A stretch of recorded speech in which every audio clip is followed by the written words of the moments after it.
everyone, we're so excited to share some big news with you. After a lot of thought and plenty of late night chats, we've decided to change the name of our podcast. We want our name to reflect the wider range of conversations and topics we'll be bringing to you.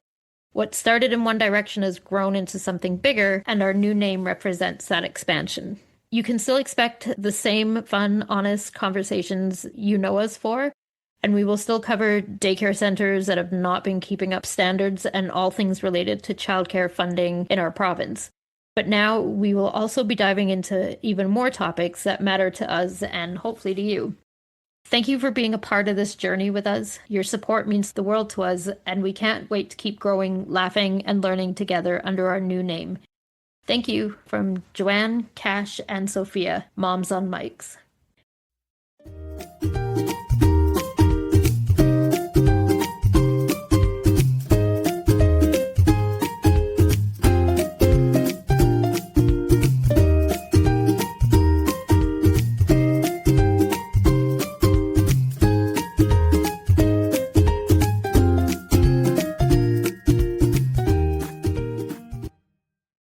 Hello and welcome to Moms on Mics. I'm Joanne. I'm Cash. And I'm Sophia. This episode, we are talking about the longest unsolved missing child case in Alberta to date. Jeffrey Dupres vanished on April 24th, 1980, at approximately 1 p.m. in the town of Slave Lake, which is located 255 kilometers northwest of Edmonton. In 1980, the population of Slave Lake was 4,328. Jeffrey and his parents had just moved to Slave Lake in January of 1980 when his dad got a job with the local First Nations. His mom also began to work with the Indigenous parents and teachers at an organization called Education North.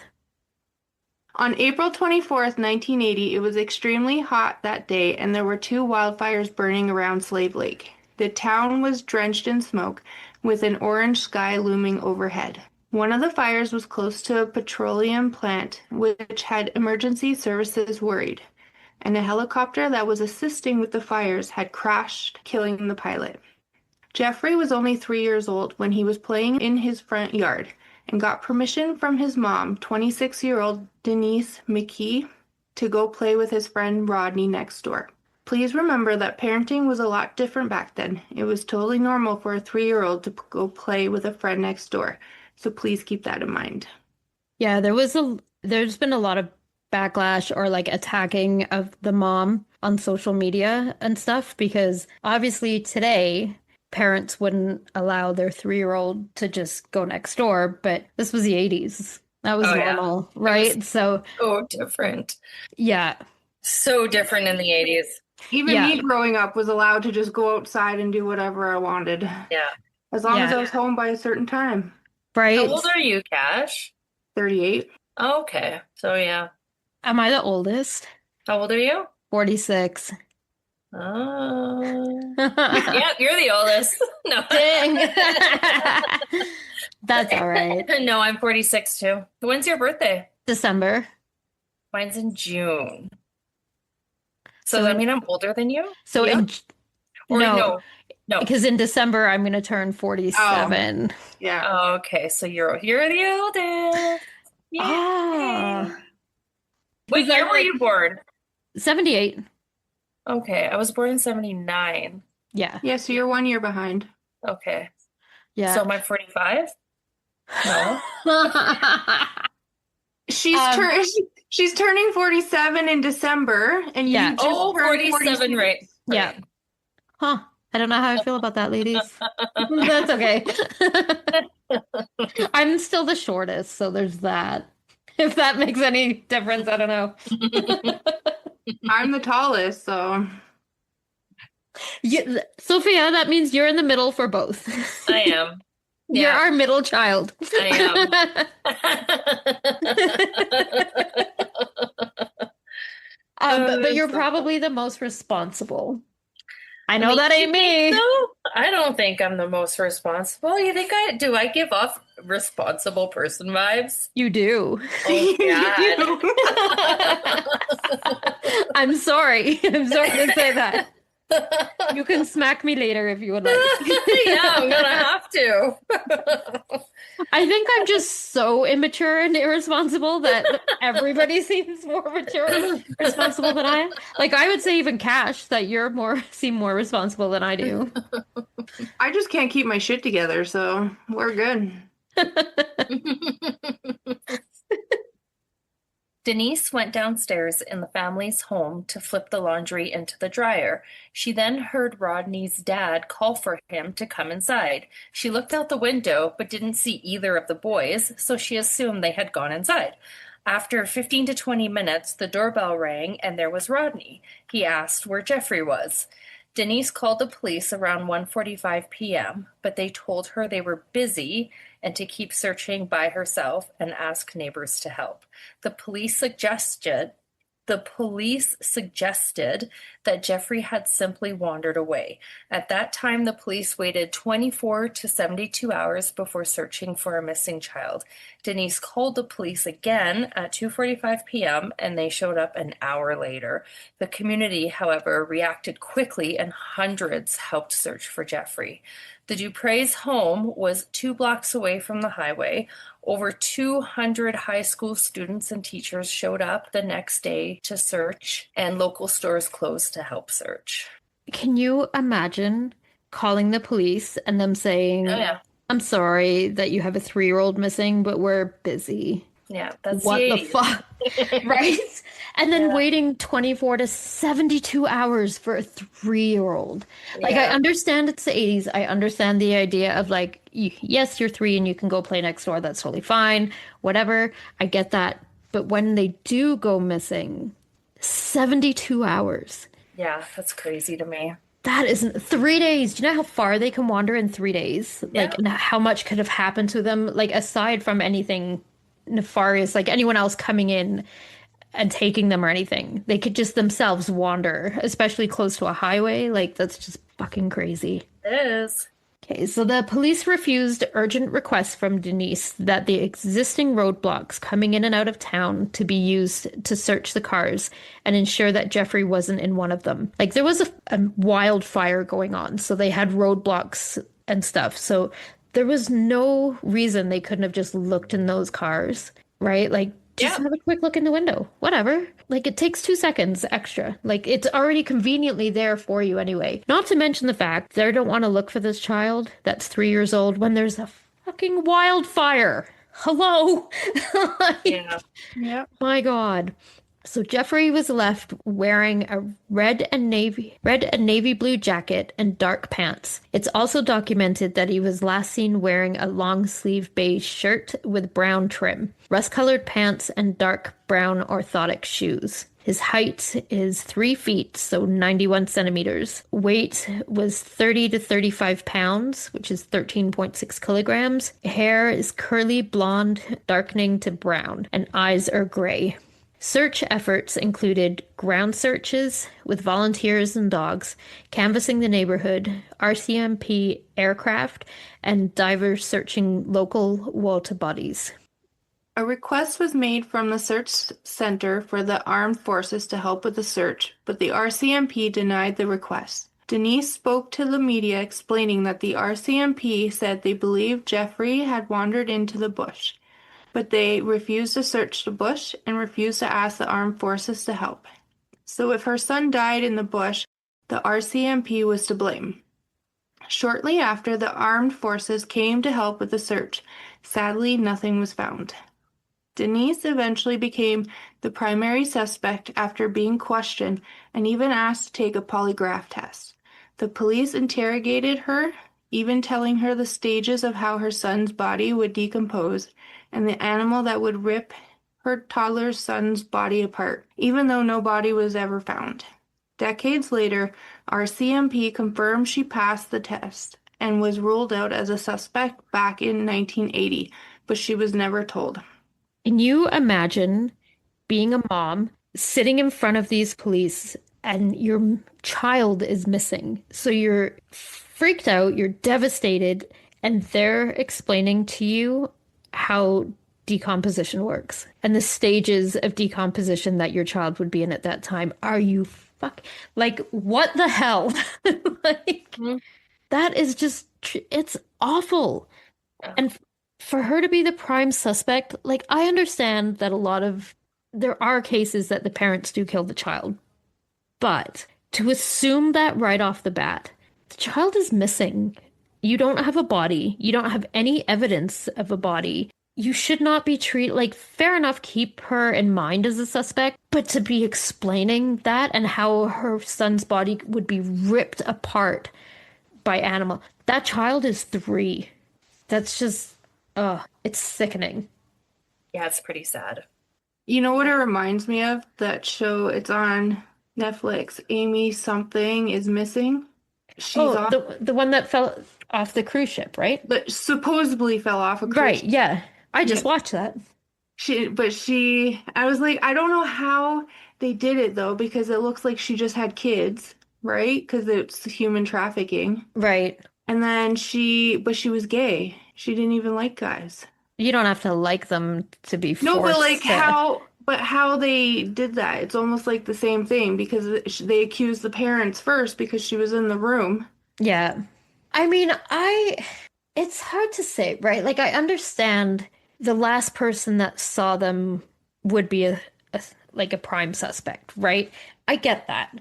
But like, I'd like to know what the statistics are of parents that, like, of kids that are murdered or abducted.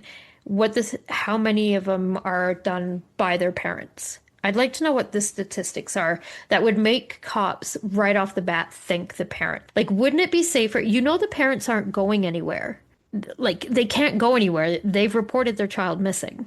They're not going to escape the country or flee the country and like hide, right?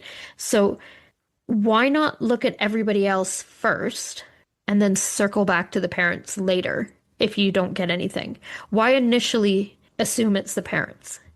It just seems so lazy to me, right? Like, you can always come back to them. They're right there.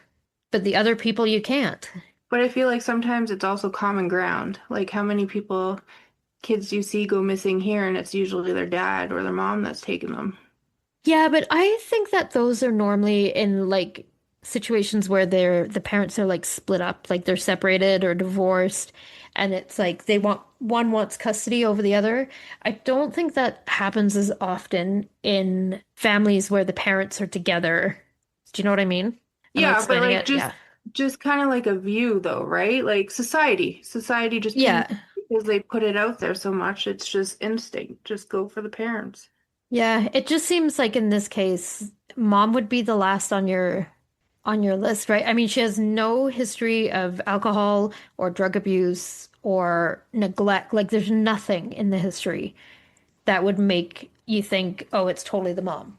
Nothing. Maybe they always look at parents or close family members first and then work their way down from there, right? Yeah. I mean, I don't know, maybe hindsight, right? Like, because now we know it's not them, so we're like, why would you look at them first? But maybe you're right. Maybe it's, Who knows? yeah. There was no evidence of abduction or a struggle found. However, multiple witnesses back in 1980 said they saw a couple in a truck take Jeffrey. The truck was a 1978 or 1980 custom painted aqua or blue Chevy or GMC short box pickup with chrome bumpers and wheels. The license plate has been reported as an Alberta Northwest Territories or vaguely U.S. plate. The woman seen walking with Jeffrey was attractive, in her 20s, 5'2", 110 pounds, with shoulder-length brown hair. The driver was a man in his late 30s with a short reddish blonde hair and was clean-shaven. The woman enticed Jeffrey towards the truck. Once he was close, she grabbed him, put him in the cab of the truck, and then the truck quickly fled the scene. Do you think you could, if you were like a witness, could you guess No. someone's age? Well, yeah, to be watching them that closely, kidnap a child. Right? Right, Yeah. like, I Oh, don't- yeah. My brain went like, I don't know if I could guess how old they are, but yeah. But why? Like, you're right, though. Duh. Like, maybe don't watch them kidnap someone. Right? I mean, maybe they just didn't realize what was going on, Oh, maybe. but But yeah, I it's a wouldn't be small able to town, guess. right? Yeah, I wouldn't be able to guess their ages, I but would be terrible. I'd be like, it might have been a girl or a boy. They might have been 20 or I don't know, 60. Like, I would be so bad at that. Same with the height. I would be like, maybe they're taller than me. Maybe they're my height. That's that's where I have the advantage. I'd be like, they were definitely taller than I am. So that's 5'1" and over. I would be so bad. I don't even think that I could describe my husband to like a police sketch artist. no, I couldn't either. Right? And he makes fun of me all the time for that. Because I'm like, I couldn't describe you. I'd be like, he's got two eyes. He definitely has a nose and a mouth. You're welcome. He's got blonde hair. But that's it. I don't know. Like they're like when you see it on TV, they're like, they have shallow setback eyes. Yeah. What? What is that? Yeah. He's got eyes. They're two. The ball's around. I don't know what to tell you. That would be It's tough. But you know what? They do say like eyewitness accounts are very unreliable, and that is probably why. yeah. Yep. Yeah. Yeah. I would not make a good one, that's for sure. No, neither would I. Neither would I. I always wonder how they get those sketches out so Right? perfect. Because I'm like, I couldn't. Well, in the Stephen Avery one, right? Have you seen that show, Making a Murderer? They traced Yeah. his picture.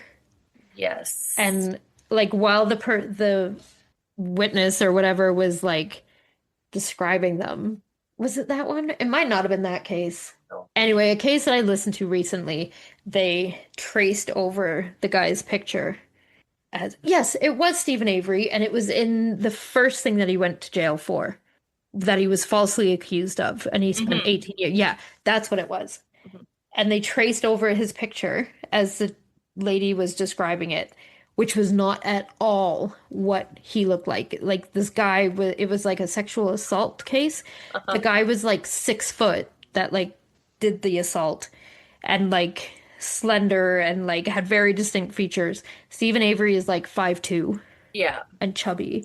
And chubby. And yeah, and she's like, "Yep, that looks like it." Because the guy, the sketch artist, it wasn't even a sketch artist, it was the cop. And he just literally had the picture, like Stephen Avery's picture, underneath his piece of paper and was tracing it. Like she had no idea that that's what he was doing. hmm How, like that's Dirty. just, right? The witnesses that said they saw this happen was a mother and her two children. Law enforcement flew the three of them to Edmonton to undergo hypnosis to see if any more details could be coaxed out of them. However, nothing further came out of it. In 1995, a retired teacher from Saskatoon reached out to Jeffrey's father, claiming she had taught Jeffrey in the fourth grade. They did DNA testing, and sadly, it wasn't him. Denise had two more sons, Christopher Dupres, born in 1983, and Mark Dupres, born in 1987. The family has kept their search going. A reporter, Anna J. James, who once covered Jeffrey's case in the media and has since become a private investigator, offered to take on the file. There's a $5,000 reward being offered for information that leads to Jeffrey's whereabouts. There's also a Facebook page called What Happened to Jeffrey Dupres. Over the decades, age progression images were made in hopes of finding Jeffrey. It was also recently sent to the media by the Slave Lake RCMP. The RCMP began reviewing Jeffrey's file again in 2023, and investigators still believe, as they have continued over the past 40 years, that Jeffrey, who would now be middle-aged, is still alive. There are two reasons for this. One, RCMP say they have not come across a report of a deceased person or somebody without a background. Two, multiple witnesses back in 1980 said they saw Jeffrey being led by a woman into a newer blue Chevy, or GMC truck. There was a man behind the wheel. To this date, they have been unable to locate that vehicle or the two people. Jeffrey would be now 47 years old. He might not know who he really is. He may also have glasses or walk with a limp. You've probably moved around a lot in your early life. Maybe you even feel like you're different from the rest of your family. You wouldn't have any baby photos, police said. Regardless of what happened to her little boy, Denise McKee just wants some answers so her family can have closure. I want to know, she said. I want to know for sure. Hey, can you see this picture? Huh. That's Yeah. that's him at Yeah, 3. yeah, And then yeah. when I first saw that picture, I'm like, oh, I know that guy. Yeah, you know what? He looks familiar to me Right? too. I don't know why. I cannot place him. I cannot, but I don't know if he just has that face, right? That Yeah. the type of face that it's like, oh yeah, I know him, but you don't actually. It just has like that familiar face. But for Yeah. whatever reason, I was like, hey, wait. But he looks so familiar. It is driving me nuts where I know this face from.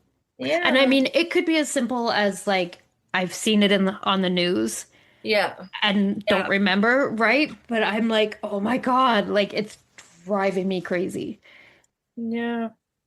That would be hard though. Like, of course you'd want to know, right? Like, and I've heard lots of interviews with the mom, and I just can't help but feel so bad for her, Yeah, it's pretty terrible. I feel terrible for her.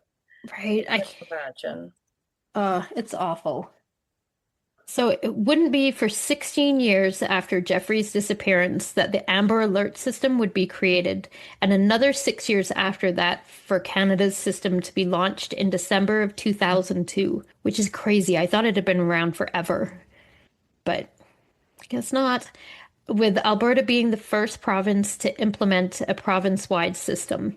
The National Amber Alert System has played a crucial role in the rescue of over 1,000 children since its inception. The Amber Alert System provides the public with immediate and up-to-date information about a child abduction via widespread media broadcasts on television, radio, and wireless devices, and solicits the public's assistance with the safe and swift return of an abducted child.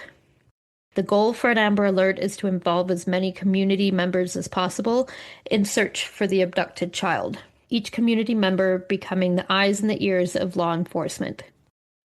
In Canada, Amber Alert programs are provincially operated, which most provinces have Amber Alert committees. Only law enforcement can issue an Amber Alert. Amber Alerts are sent out through the Alert Ready Emergency Alert System, reaching Canadians through a number of mediums, cell phones, television, radio. Criteria for using an Amber Alert may vary from province to province, but the basic requirements include the child is under the age of 18, a belief the child has been abducted, a belief the child is in grave danger, information is available that may help locate the child and or the abductor. Example, description of the child, the suspect, or the vehicle driven by the abductor, and the alert be issued within a reasonable amount of time from the moment of the abduction. Issuing an Amber Alert can be a very important tool in helping to locate a child and suspect. It is important to remember, however, that these alerts are not appropriate in every circumstance, and their continued effectiveness depends on ensuring they are only used in cases that meet the criteria outlined above, and where time is of the essence. Okay, so if you would like to learn more about Jeffrey Dupres' story, True North True Crime podcast did a fantastic job of telling Denise and Jeffrey's story. The Missing and Unexplained podcast also did a great job. And you can donate to the GoFundMe at gofundme.com/f/still-missing-Jeffrey-Dupres. That's it for Moms on Mics this week. Don't forget to follow us on Instagram at Moms on Mics Podcast, on TikTok at Moms on Mics, and join our Facebook group, Moms on Mics. If anyone has any topics you want us to cover, or if you have any questions or suggestions, you can email us at momsonmic@gmail.com or submit through our website, momsonmics.com. We would also appreciate it if you could rate and review us on whatever platform you're listening on. It really helps the podcast move up on their charts so it gets more exposure. Hope you join us again next week. Goodbye. Bye. Goodbye.